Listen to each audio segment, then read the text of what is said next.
আপনারা দেখছেন বার্তা এক নজর।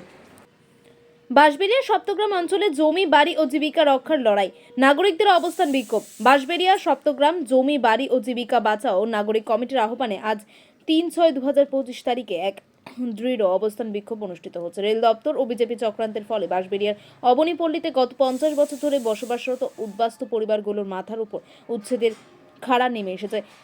কোনো রকম পুনর্বাসন ছাড়া রেল কর্তৃপক্ষের এই উচ্ছেদ প্রক্রিয়া সম্পূর্ণ অমানবিক এবং অযৌক্তিক। আমরা স্পষ্ট করে জানিয়ে দিচ্ছি, উচ্ছেদ হতে দেব না, পুনর্বাসন ছাড়া 1 ইঞ্চিও ছাড়বো না। এই অবস্থান বিক্ষোভে উপস্থিত ছিলেন সপ্তগ্রাম বিধানসভার বিধায়ক মাননীয় শ্রী তপন দাশগুপ্ত, হুগলি জেলা পরিষদের সদস্য শ্রী মানস মজুমদার, বাঁশবেড়িয়া পৌরসভার চেয়ারম্যান শ্রী আদিত্য নিয়োগী, পৌরসভার ভাইস চেয়ারম্যান শ্রীমতী শিল্পী চ্যাটার্জি, 5 নম্বর ওয়ার্ডের কাউন্সিলর শ্রীমতী শর্মিলা মজুমদার, বাঁশবেড়িয়া পৌরসভার অন্যান্য কাউন্সিলর বৃন্দ ও তৃণমূল কংগ্রেসের নেতৃত্ব এবং বহু সাধারণ মানুষ।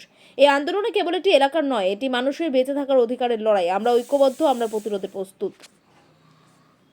দেখুন, আমাদের এখান থেকে উঠিয়ে দেওয়ার নোটিশ দিয়ে গেছে। আমরা গরিব মানুষ, কোথায় যাব? আমাদের বয়স্ক মা আছে, সব আছে। আমরা এই প্লাস্টিকের খানে কাজ করে খাই।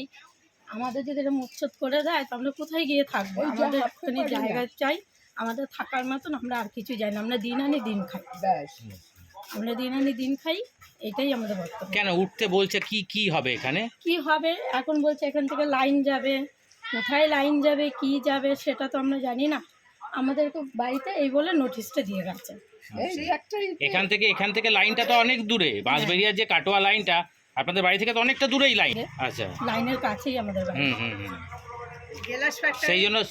সেই জন্য কি ইয়ে করতে হচ্ছে, আন্দোলন নামছেন? হ্যাঁ, এই জন্যই আমরা আন্দোলনে নেমেছি। কি চাইছেন এখন?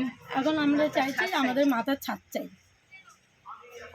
আমরা গরিব মানুষ কোথায় যাব বলুন?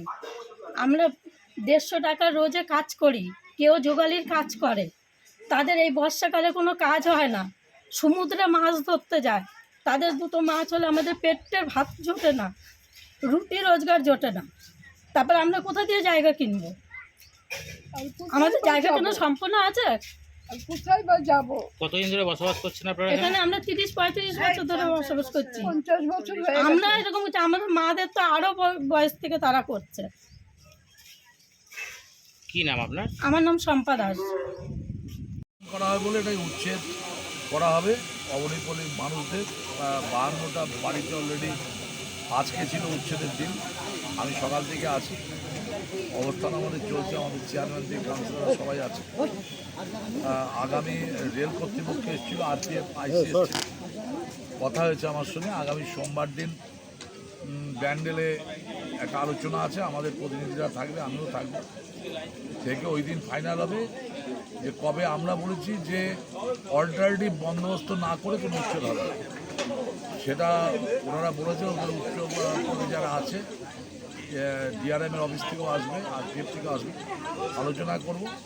এবং আমার পরিষ্কার কথা, অল্টারনেটিভ জায়গা দেবে, উচ্ছেদ হবে। উচ্ছেদ করতে হবে না, আমি নিজে ওদের সরিয়ে নেব, শিফট করে দেবো।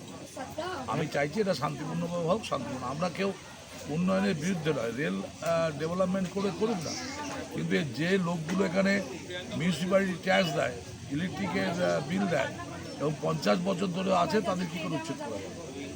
এটা শেষ দিকে ছাড়। প্রথম দিনই আপনি এদেরকে শেষ পর্যন্ত কি এদের পাশেই? একদম 100% এদের পাশে আছে। এবং শিফট করে তারপরে আমার ওদের শিফট করবো, বাড়িঘর বানাবে, তারপরে আমি এখান থেকে শুরু করবো, তার আগে সরছি।